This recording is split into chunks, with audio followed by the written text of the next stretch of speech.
So, kahit ordinaryong relay ang gagamitin, kahit ordinaryong switch ang gagamitin, pwede siya magkakaroon ng standard na connection na pag off ang ignition, so ang hazard lang gagana. Pag switch on ang ignition, hazard saka signal light ang gagana.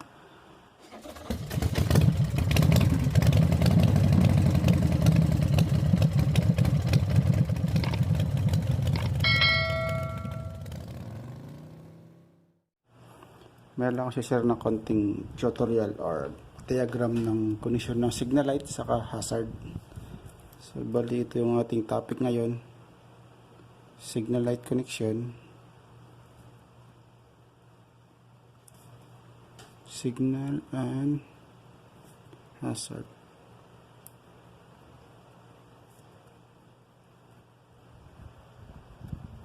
So yan. So bali ito yung ating topic ngayon guys, signal light and hazard connection.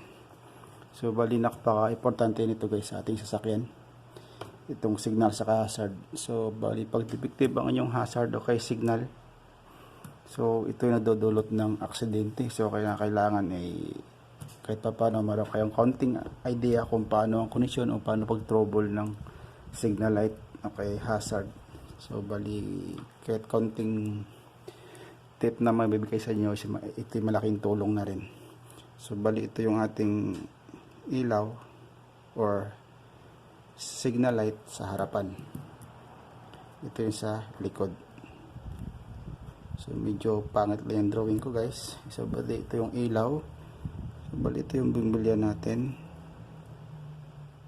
So yan, so yung likod ganun din. So yan. So bali yung ating bumbilya ay dalawa lang naman yan, negative sa positive yung connection. So bali yung bumbilya natin agad-agad yan yung kabila ng paa na yan naka-negative or nasa chassis o sa body ng sasakyan.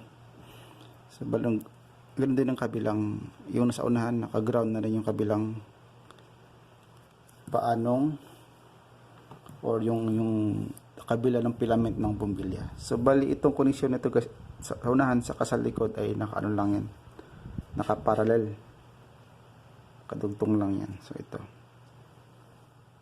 harap likod, so nakadugtong lang yan. So lagyan natin ng para kita natin na nakadugtong siya. Ito yung right hand na ilaw, ito yung left hand, ganun din, right hand,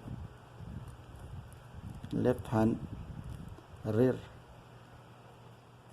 ito rin rear, ito ay front. Pang mabilisan lang guys. So yan, front, rear. So bali kailangan natin ng relay para yung ilaw ay magbi-blink. So kailangan natin ng relay, yung flash relay. So ito yung flash relay natin guys.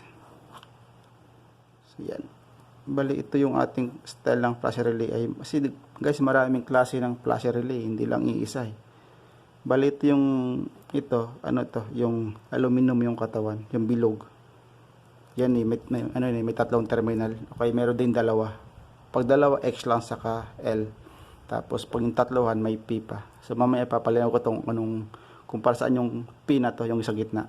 Bali ito yung L ay papunta sa load natin, okay, sa ilaw. Ito yung X ay sa ignition or sa battery.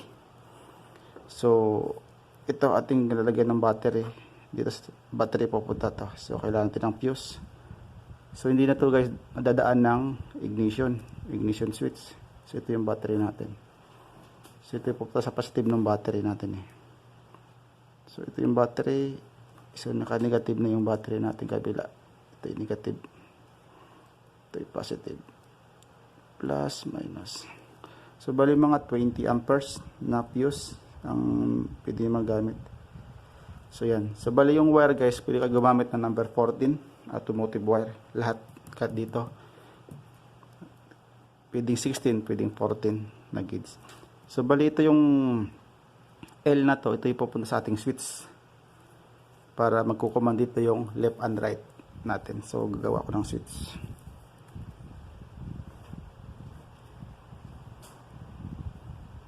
So ito yung switch natin. So bali yung ating switch ng signal light ay may tatlo. Yung sa gitna, ito yung command sa left and right. Tapos itong magkabilang tabi ay ito ay right, sorry. Sa right, ito ay sa left. So bali ito yung right na to, pupunta natin sa right side. So yan, sa right side. Tapos itong left ay sa left side naman.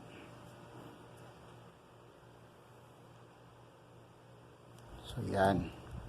So bali itong gitna, ito ay pupunta sa L, sa load, sa light. Yan. Yan. Yan na yung connection niya. So pag switch on mo ng pag yan, for example, ito yung ating handle sa manibela o sa switch ng pag press mo ng kanan sa right, so bali lalapat yung contact nito, so magbibling ito kasi magkakaroon pag may load ito kasi ng relay na to, magbibling siya. So kailangan dalawa, kuminsan kasi pag isa lang ang umiilaw hindi nagbibling o kaya yung blink ay mabilis. Pag mabilis ang blink niya, ibig sabihin may punding ilaw. So yan ang ating connection ng ating signal light. So kailangan natin ng hazard kasi magkakasama yan hazard saka signal light.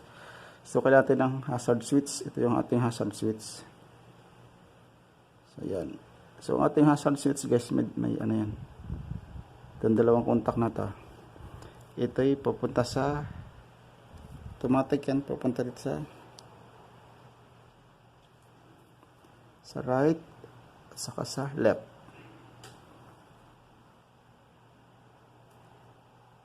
Yan. Yan ang ating para gumana ito, meron niyang contact dito ang dalawa din.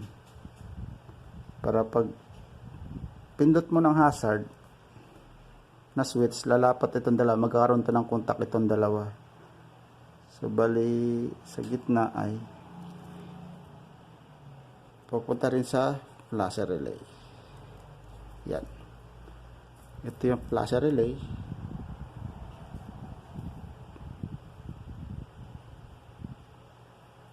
Yung hazard switch, hazard, itong signal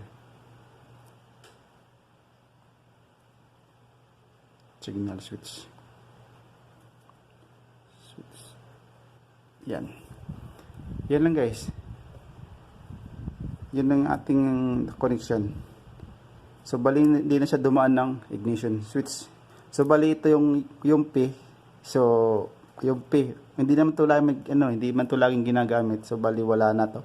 So para malaman nyo kung saan ginagamit itong P, ito papunta sa panel, sa cluster. Kasi pwede kayong gumamit ng isang bumbilya lang rito isang bulb lang, pero pwede siyang gumana sa kaliwa, pwede siyang gumana sa kanan. Itong P na to, ito yung bumbilya natin. So bali yung kabilang bumbilya ilagay sa negative, sa ground. Yan.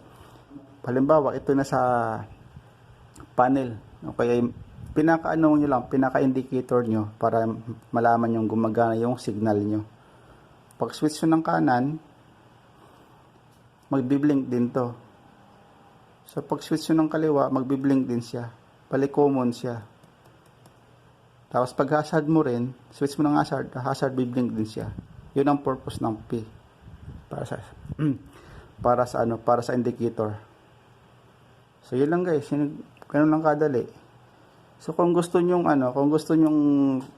parang original na connection na pag off yung susi, for example, ito kasi kahit wala natin, hindi na dumangan ng ignition, so kahit i-on mo tong signal light, gagana pa rin kahit wala kang dalang susi.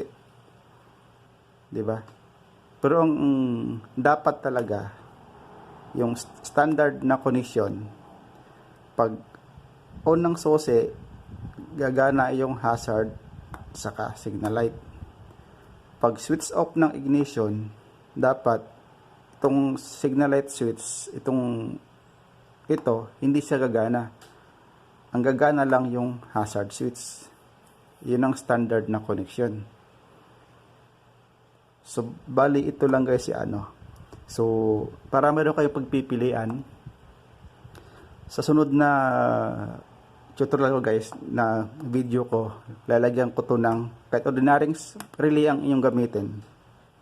Kahit ordinaryong switch ang gagamitin, pwede siya magkakaroon ng standard na connection.